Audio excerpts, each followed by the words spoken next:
Na Sibéria, as estradas desaparecem. Ainda assim, engenheiros soviéticos construíram caminhões tão pesados que deveriam afundar, congelar e morrer. Em vez disso, eles transportavam pontes, mísseis e tanques através de lama e neve. Hoje à noite, fazemos um tour pelos maiores veículos militares da Rússia, e a última máquina parece coisa de ficção científica.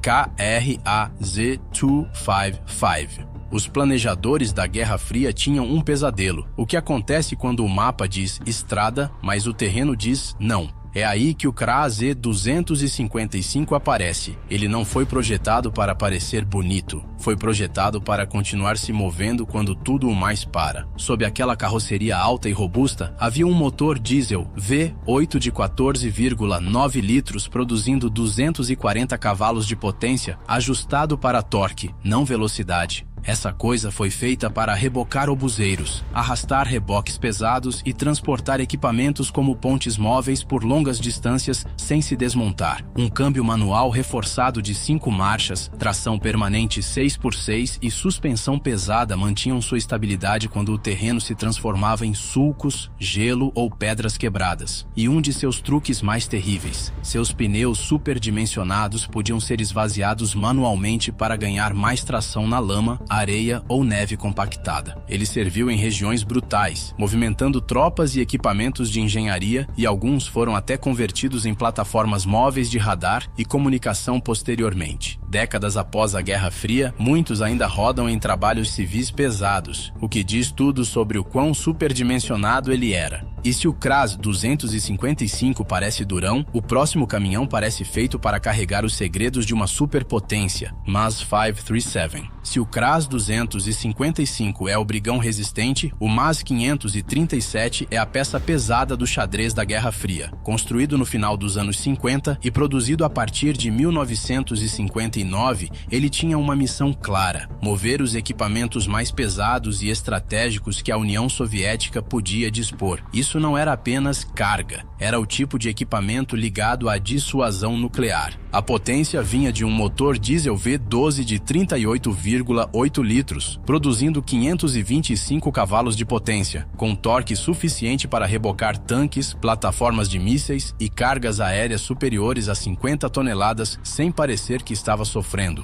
Uma transmissão automática de 4 marchas foi construída para missões longas e de alta carga, e sua tração integral 8x8 mais suspensão independente em todos os eixos permitia manter o equilíbrio em lama, neve, areia e terreno craterado. Ele também era enorme, com mais de 9 metros de comprimento e pesando mais de 21 toneladas sozinho. Seu trabalho principal incluía transportar sistemas balísticos móveis como R-14 e R-17, rebocar equipamentos pesados como tanques T-72, além de rebocar aeronaves danificadas e transportar componentes de engenharia importantes. E após Chernobyl, MAZ-537 modificados foram usados para transportar partes de blindagem e contêineres de resíduos radioativos, pois era considerado robusto o suficiente para essa tarefa também. A seguir, deixamos o transporte puro para trás e entramos em algo que parece ter escapado de um laboratório secreto. ZIL-167.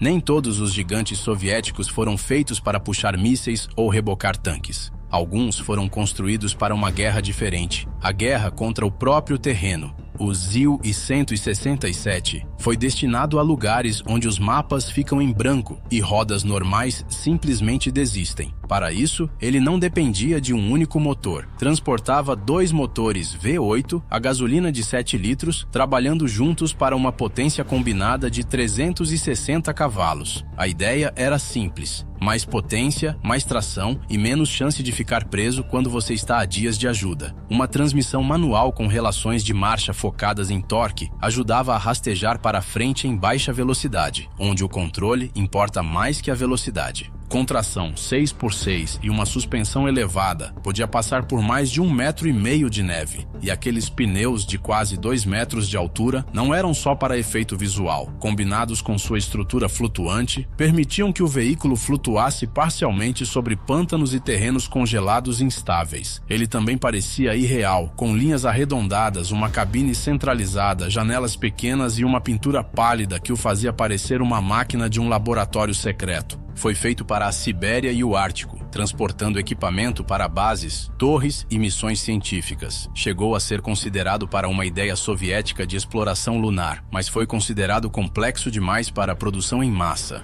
KZKT-740 e 28. Na década de 1990, a Rússia precisava de um novo transportador pesado para substituir plataformas soviéticas antigas, algo que pudesse carregar lançadores de foguetes, tanques e sistemas táticos com estabilidade séria. A resposta foi o KZKT-742-8, uma máquina que parece menos um caminhão e mais uma base móvel. Seu coração era um motor diesel V12 de 46,2 litros com 650 cavalos, feito para puxar mais de 70 toneladas mesmo em inclinações e terrenos irregulares. A potência passava por uma transmissão automática de 8 marchas com apoio hidráulico, para que pudesse se manter suave sob carga extrema em vez de dar solavancos e se despedaçar. A tração era 8x8 em tempo integral, apoiada por suspensão independente de molas helicoidais e barras estabilizadoras para manter o caminhão estável quando o terreno muda de repente. E os pneus não eram só grandes, eram inteligentes. Um sistema central de controle de pressão podia ser gerenciado de dentro da cabine, permitindo que o motorista ajustasse a aderência sem parar.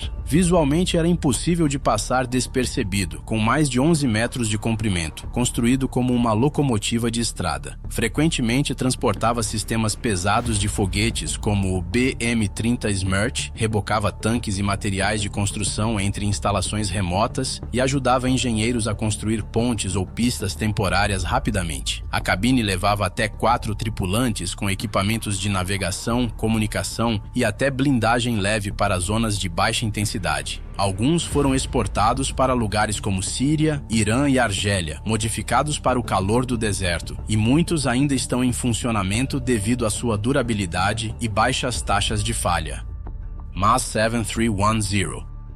Na década de 1970, o exército soviético queria algo terrivelmente prático, uma plataforma que pudesse transportar mísseis, movimentar-se rápido o bastante para se reposicionar e ainda assim sobreviver a condições de terreno terríveis. Essa demanda ajudou a criar o MAZ 7310, uma máquina construída como uma base móvel. Em seu núcleo havia um motor diesel V, 12 cilindros de 38,8 litros, produzindo 525 cavalos de potência, com força para transportar até 65 toneladas sem perder desempenho. Uma transmissão automática de 4 marchas mantinha a potência fluindo suavemente, e sua tração nas 8 rodas 8x8 significava que podia manter a aderência mesmo quando o terreno ficava pantanoso, arenoso ou congelado. A suspensão foi feita para aguentar castigo, usando molas de lamelas e amortecedores hidráulicos para manter o chassi estável sob carga massiva. E cada roda podia ser gerenciada com controle individual da pressão dos pneus, para que o motorista pudesse amolecer os pneus para a aderência ou firmá-los para a velocidade sem tratar o solo como inimigo. Era enorme, com cerca de 13 metros de comprimento e 3 metros e 30 centímetros de altura, com uma cabine reforçada para 4 tripulantes mais controle climático, comunicações e navegação. Tornou-se uma base comum para lançadores móveis Scud-B e também foi adaptado para transportar tanques leves, unidades de radar e centros de comando móveis, com alguns ainda apoiando regiões remotas como a Sibéria hoje em dia.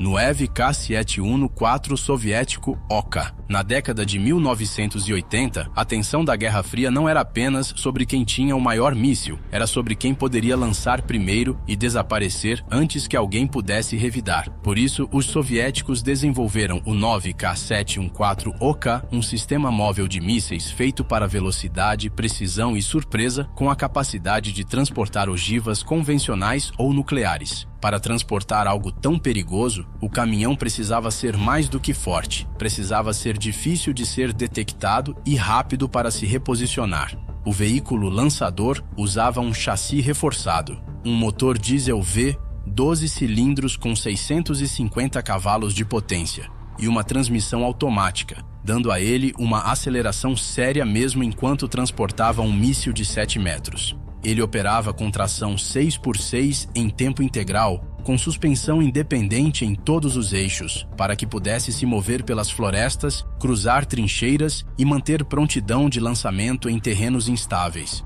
Sua forma também era importante. O design mantinha-se baixo e em ângulo reto, com camuflagem e um perfil baixo que o tornava mais fácil de esconder do que lançadores estratégicos maiores. O alcance do míssil atingia até 400 km e sua arma verdadeira era a mobilidade, disparar e então se reposicionar quase imediatamente. Por anos foi visto como uma das ameaças móveis mais sérias da Europa, até ser aposentado sob acordos de redução de armamentos. Kamaz 7850. Após a era soviética, a Rússia não queria apenas um transportador maior, queria um mais inteligente, uma plataforma construída para a doutrina moderna, eletrônica embarcada, maior capacidade de carga e flexibilidade modular, para que um chassi pudesse se tornar muitas máquinas estratégicas diferentes. É aí que entra o Kamaz 7850, que parece menos um caminhão e mais um sistema de armas móvel. Sob o capô está um diesel V 12 cilindros de última geração, produzindo impressionantes 1.500 cavalos de potência. A potência é transmitida por uma caixa automática de 8 marchas com um sistema eletrônico de gestão inteligente, projetado para otimizar o torque e reduzir o consumo de combustível durante longas missões com carga total. Depois vem a parte que parece irreal. Tração 16 por 16, o que significa que todas as 16 rodas são motorizadas. E porque uma máquina tão longa não pode oscilar, utiliza uma suspensão hidropneumática com controle eletrônico. Mesmo em terrenos irregulares, o sistema mantém a plataforma de lançamento estável usando ajustes automáticos de nivelamento. Com mais de 20 metros de comprimento e quase 4 metros de altura, é basicamente uma base móvel de mísseis. Seu design modular permite cargas intercambiáveis, lançadores estratégicos de mísseis, blindagem extra ou equipamentos de vigilância. A cabine é reforçada com controle climático, blindagem leve e navegação automatizada. É usada para transportar e lançar o míssil RS-24 YARS e, apesar do tamanho, pode se mover silenciosamente e se posicionar com precisão utilizando GPS e sensores embarcados. O programa ainda está em evolução e espera-se que substitua transportadores mais antigos com o tempo. VITIAS DT-30PM. Alguns lugares são tão brutais que rodas não importam. Não importa quantos eixos você acrescente, o chão ainda vai te engolir. Por isso existe o VITIAS DT-30PM. Um veículo articulado com esteiras, basicamente um super trator militarizado projetado para cruzar o Ártico como se fosse uma estrada normal. Em vez de um corpo de caminhão longo, é dividido em 2 módulos conectados. O módulo dianteiro carrega a cabine e a propulsão, e o módulo traseiro é o trabalhador pesado, transportando até 30 toneladas. A potência vem de um diesel V 12 cilindros produzindo 710 cavalos de potência e é distribuída entre as 2 seções para que o veículo se mantenha equilibrado em vez de mergulhar o nariz em terrenos macios. A transmissão é automática com múltiplas faixas de marcha, porque o terreno ártico muda a cada minuto. Num momento você está em neve compactada, depois gelo, depois lama, depois areia macia. E ao invés de pneus, ele roda sobre esteiras contínuas, distribuindo seu peso para manter a tração em superfícies que prenderiam quase qualquer outra coisa. É reforçado com barras de torção e elementos hidráulicos de suspensão para manter a aderência em terrenos extremamente irregulares. E visualmente, parece que o futuro chegou cedo. Uma cabine compacta e reforçada com janelas pequenas, conectada a um segundo módulo como um trem articulado, estendendo-se por cerca de 16 metros de comprimento. A pintura geralmente é branca ou camuflada para se misturar ao Ártico, e é usado para missões sérias, transportar armas, eletrônicos e suprimentos para estações remotas de pesquisa e até instalar torres de comunicação em áreas quase impossíveis de alcançar. Mas aqui está o detalhe que faz parecer irreal. Ele consegue continuar funcionando em temperaturas abaixo de menos 50 graus Celsius, permanecendo estável mesmo sobre lagos congelados ou superfícies instáveis. Em outras palavras, não é apenas um veículo, é a garantia de que algo ainda pode se mover quando o mundo se torna hostil. MAZ 7907. Depois do DT-30PM, parece que já vimos o limite do que um veículo pode ser. Mas o MAZ-7907 é onde a engenharia soviética deixa de ser normal e começa a aparecer um experimento classificado que escapou acidentalmente para o mundo real. Concebido nos anos 80 para transportar grandes mísseis balísticos, este projeto permaneceu secreto por anos e só ganhou atenção pública mais tarde. E seu sistema de transmissão não era nada convencional. Em vez de uma configuração normal de motor e eixos, usava uma turbina a gás produzindo 1.250 cavalos de potência, combinada com motores elétricos montados em cada roda. Isso significava 24 rodas em 12 eixos, com a potência distribuída como uma grade móvel. Para manter uma máquina tão enorme e estável, tinha uma suspensão ativa totalmente eletrônica com nivelamento automático da carga. O sistema gerenciava a distribuição do peso com precisão em milímetros e podia ajustar a altura e inclinação em tempo real, mesmo enquanto transportava cargas acima de 150 toneladas, algo quase inédito para os anos 80. Também era monstruoso, com cerca de 28 metros de comprimento e mais de 4 metros de altura, com formato mais parecido com um trem de carga terrestre do que com um caminhão. E a turbina, combinada com os motores elétricos, criava um zumbido metálico estranho, não o rugido usual do diesel. Nunca entrou em produção em massa, mas foi testado em bases secretas, destinado a mover ogivas estratégicas longe dos olhos de satélites. Hoje, sabe-se que apenas um único protótipo permanece sob vigilância. Estes não são apenas caminhões, são soluções para problemas impossíveis, sem estradas, neve profunda, lama e frio extremo. Cada eixo, sistema de pneus e motor superdimensionado existe para um único objetivo: continuar se movimentando quando tudo o mais para. Qual deles mais te chocou? KRAZ-255, MAZ-537, DT-30PM ou o insano MAZ-7907? Comente sua escolha e inscreva-se para mais engenharia militar oculta.